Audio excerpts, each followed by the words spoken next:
Iya, pemirsa, Anda masih bersama kami di toko kita, masih bersama saya Adam Lubis dan juga Menteri Perdagangan Bapak Enggar. Pak Enggar, tadi kita sempat terputus mengenai tantangan industrial ke depan begitu yang dihadapi oleh ekonomi global sendiri.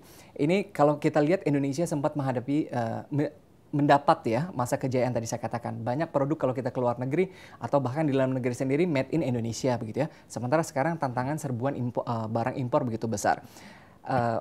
Kapan begitu ya kita bisa menikmati lagi masa kejayaan perdagangan kemudian juga ekonomi global ini?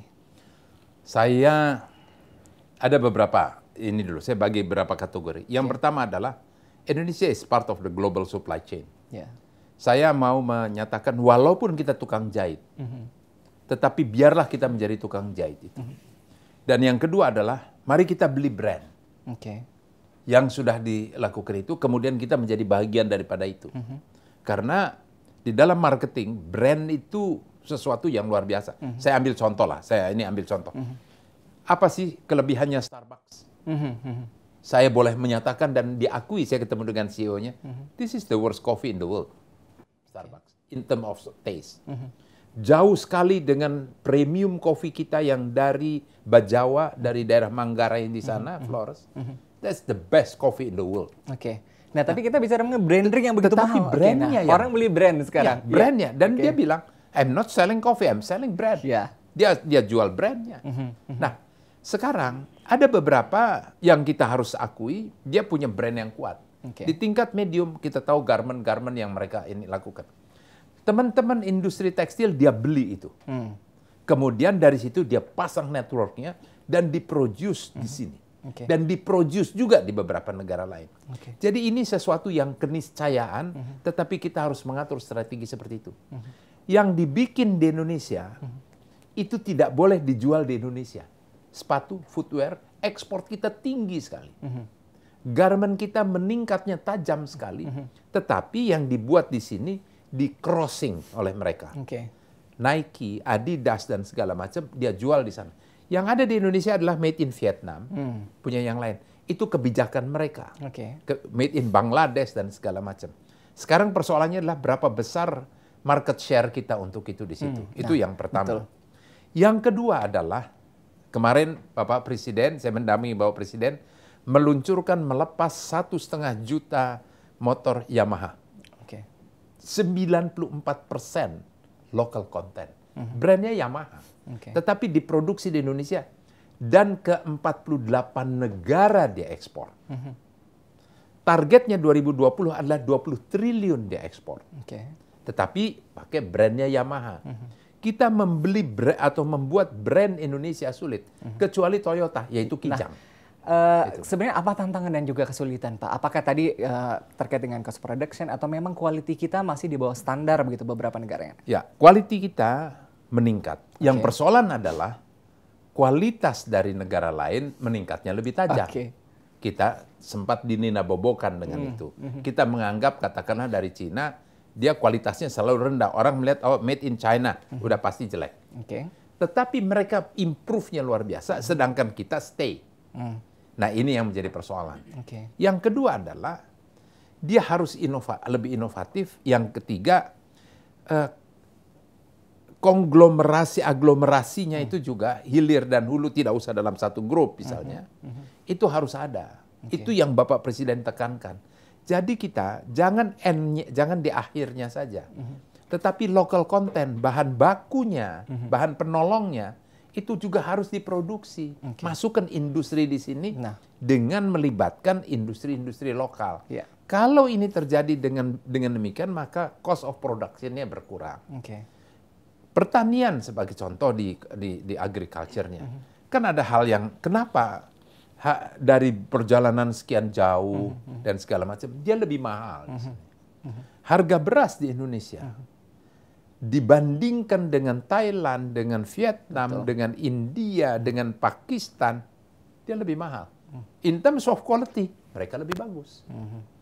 Kan ada sesuatu yang salah di sini.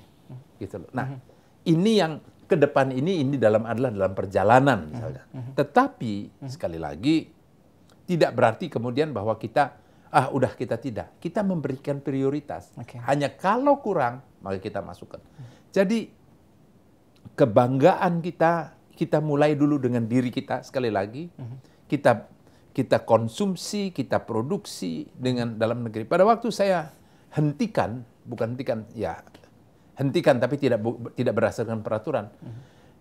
Jeruk mandarin dari Cina, terutama saya berhentikan pada waktu menjelang Imlek. Tapi saya buka dulu dari Pakistan, lebar-lebar. Kenapa dari Pakistan? Nah, dia jeruknya asam dan lebih mahal, jadi saya buka no limit. Maka besarlah itu jeruk Garut, jeruk Pontianak, segala macam, jeruk Medan. Tapi kemudian marah dia. Nah, saya bilang marah, tolong buka pasar saya. Manggis saya tolong buka, salak saya, pisang saya, kemudian sarang burung walet. Mereka buka, baru saya kasih buka. Itu bahagian strategi. Tapi saya bilang saya tidak larang. Dia nggak bisa mempersoalkan saya di WTO sebagai contoh gitu kan.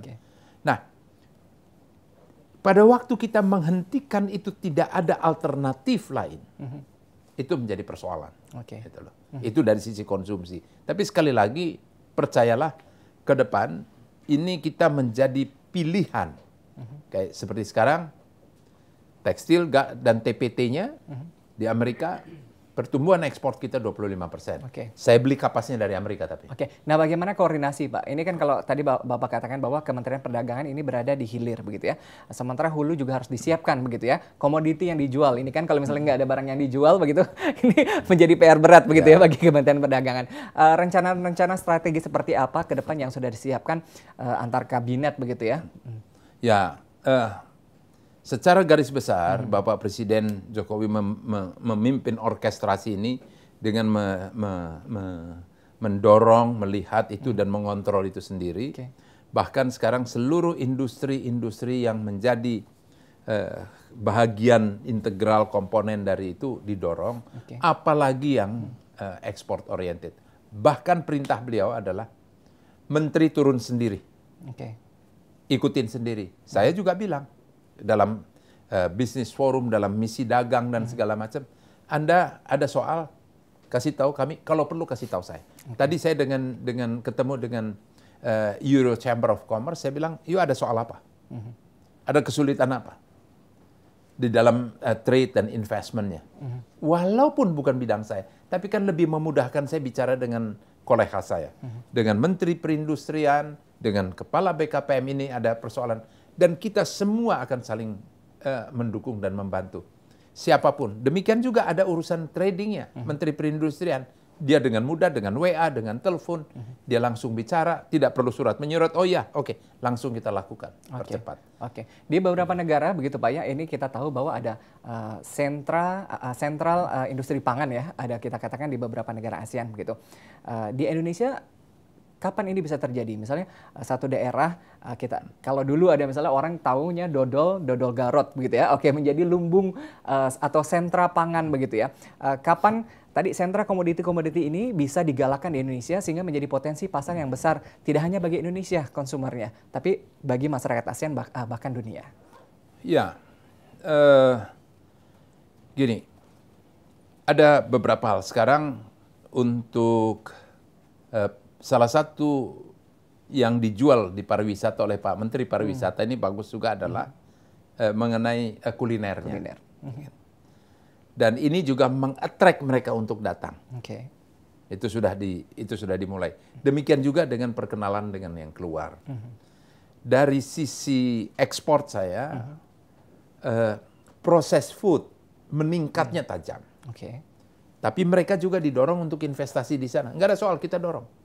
Indomie ada di Afrika, ada di Timur Tengah, di Nigeria saja ada 14 pabrik, di berbagai negara, tetapi 55% komponennya itu ekspor dari Indonesia.